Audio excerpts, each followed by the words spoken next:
You're paying way too much in transaction fees, aka gas fees, on Ethereum, but which cheaper alternative should you use? I'm Brett at CryptoGX, and in this video, I'll show you how Layer 2 rollups like Optimism and Arbitrum help you cut gas fees without leaving the Ethereum ecosystem. You'll understand how these networks work, why they're so much cheaper, and which one fits your needs better. So imagine this: your uncle or your cousins or your girlfriend all live in another city. You want to send each of them a letter. Normally, you would write 3 separate letters, buy 3 separate stamps, and pay for 3 deliveries. It's expensive and it's slow. But what if you could put all 3 letters inside one big envelope, send it in a single package? You would save time, you would save money, and then everyone still gets the message. This is exactly what Ethereum rollups do. Instead of processing every transaction individually, rollups bundle thousands of them together into one compressed batch. Then they send just one summary to Ethereum for what's called final settlement. You get the same security, but with a fraction of the cost. They act like giant envelopes holding thousands of transactions and delivering them all at once, fast and cheap. And the best part is you still use the same Ethereum apps that you know, just with faster speeds and lower fees. So let's talk about how Arbitrum actually makes this happen. Arbitrum is one of the most popular layer 2 rollups on Ethereum. When you use Arbitrum, your transaction is executed on a separate chain that is optimized for speed. It keeps track of the outcome and then submits a compressed proof back to Ethereum. That's how it maintains Ethereum's security without you basically dragging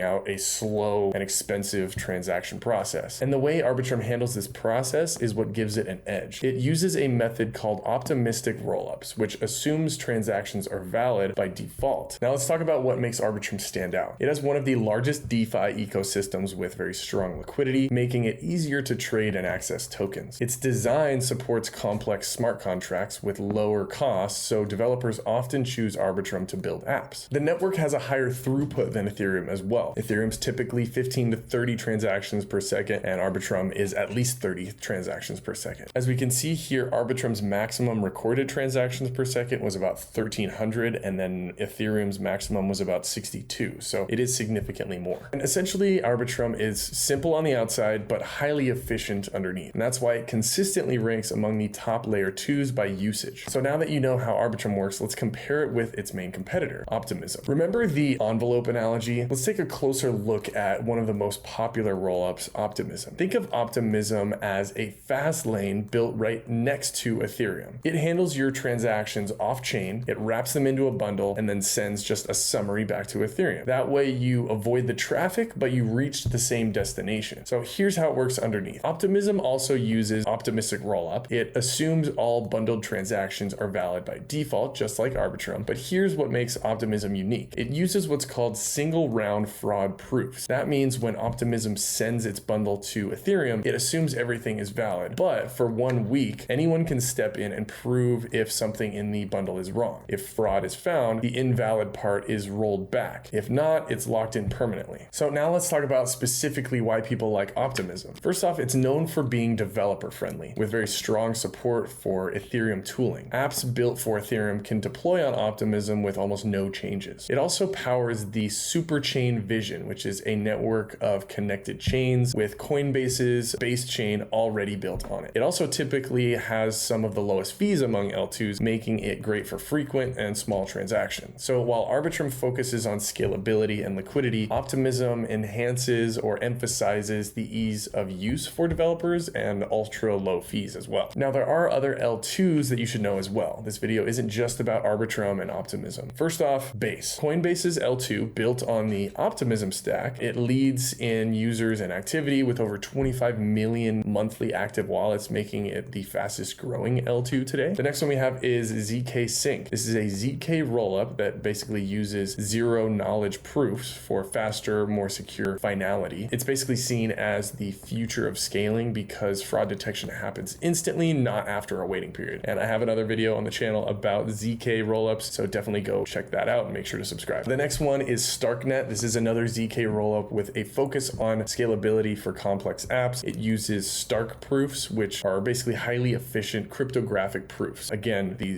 other zk video that we have on the channel here is another great one to understand those zk proofs. For Stark, developers like it for building advanced decentralized apps, or dApps, and games. Each one of these has their trade-offs. Base is winning the numbers game, zkSync and StarkNet promise next-gen scalability, and Arbitrum and Optimism are already well established. So which which L2 should you use? We talked about how they help you save money on Ethereum, but which one is the right one? Let's break this down. Let's start with the total value locked, or TVL. This gives you a sense of how much money is flowing through the network, how many users actually trust it with their funds. Now the base chain here leads by a wide margin with over 4 billion in TVL. That's more than Arbitrum, Optimism, and every other layer 2 combined. As you can see here, Arbitrum comes next with 2.79 billion. Optimism lags behind with just 433 million. Now this tells you something important. People building on the platform and liquidity providers are favoring Arbitrum and Base over Optimism. Now, why does that matter? Because more TVL usually means better access to tokens, more DeFi apps, and better trade execution. You won't get stuck waiting for liquidity when you're trying to make a transaction. Now we want to combine this with daily usage. Base isn't just sitting on the top of TVL as well. As you can see, if we scroll down here, you can see that Base is the highest on the active monthly addresses compared to Optimism BNB. It's got 21.1 million active addresses. This is 5 times more than Arbitrum and nearly 20 times more than Optimism. Now what this means is that apps on Base are being used regularly by millions of people. You're not walking into an empty mall. You're stepping into a crowded marketplace. Arbitrum holds second place again with 4.9 million active users. Optimism only 1.5 million. Now lower uses might not seem like a problem at first, but it affects how many new projects launch there, how things grow, or at least how fast things grow, and then how quickly bugs get fixed. A smaller network moves more slowly. Next, consider speed. If you're doing frequent trades or swaps, transaction speed can make or break your experience. If we look down right here, we've got a big difference on transaction speed. Base leads this by far with 134 transactions per second. That's more than triple what Arbitrum offers at 34.5, and it's nearly 10 times faster than Optimism, which is around 13.7. This is important because when the market moves fast, you need your transaction to confirm at least quickly, if not instantly. Otherwise, you're going to get stuck with slippage or failed trades. This is why speed matters, even if it feels technical. Now, after this comes the cost of transactions, and you can see that here on chain as well. Cost is where Optimism actually pulls ahead, at least slightly. As you can see here, it's from highest to lowest. Arbitrum is at 0.0116 per transaction. Base is 0.0097, so